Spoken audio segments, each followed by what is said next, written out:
Eukaryotic and prokaryotic. आज हम structure के माध्यम से समझेंगे दोनों के डिफरेंस। देखिए, यूकैरियोटिक्स ये फिगर है, प्रोकैरियोटिक का ये फिगर है। अब देखिए, यूकैरियोटिक सेल जो होता है वो कंटेन करता है न्यूक्लियस को। न्यूक्लियस पाए जाते हैं, देखो फिगर में यूकैरियोटिक में।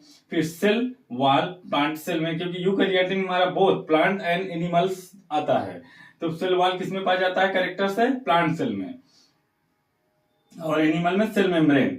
अब फिर साइटोप्लाज्म पाया जाता है, साइटोप्लाज्म पाया जाता है यूकैरियोटिक सेल में, देखो साइटोप्लाज्म। फिर membrane bound organelles, membrane bound organelles पाया जाता है।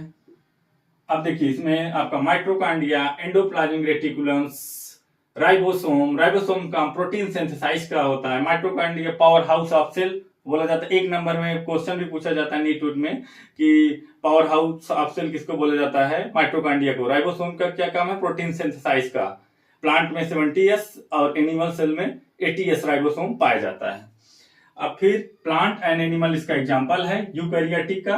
अब ध्यान देखिए, प्रोकैरियोटिक सेल का स्ट्रक्चर है तो बैक्टीरिया का एकदम स्ट्रक्चर है। प्रोकैरियोटिक सेल किसका स्ट्रक्चर? बैक्टीरिया इसमें पाया जाता है। देखिए, कैप्सूल पाया जाता है, सेल वॉल पाया जाता है, अब बाहरी लेयर कैप्सूल, फिर सेल वॉल, फिर साइटोप्लाज्म, उसके बाद इसमें प्लाज्मा मेम्ब्रेन भी पाया जाता है, इनर लेयर है।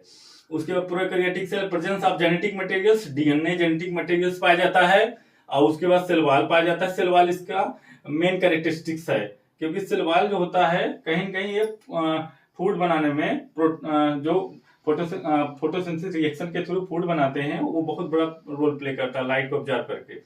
सेल मेम्ब्रेन पाया जाता है, साइटोप्लाज्म पाए जाते हैं। नो मेम्ब्रेन बाउंड ऑर्गेनेल्स इन ए बैक्टीरिया या प्रोकैरियोटिक सेल्स। फ्लैजिला, इसमें फ्लैजिलम लोकोमेट्री ऑर्गन होता है।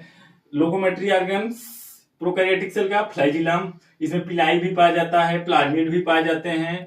मेन है nucleoid content DNA genetic materials. That's all.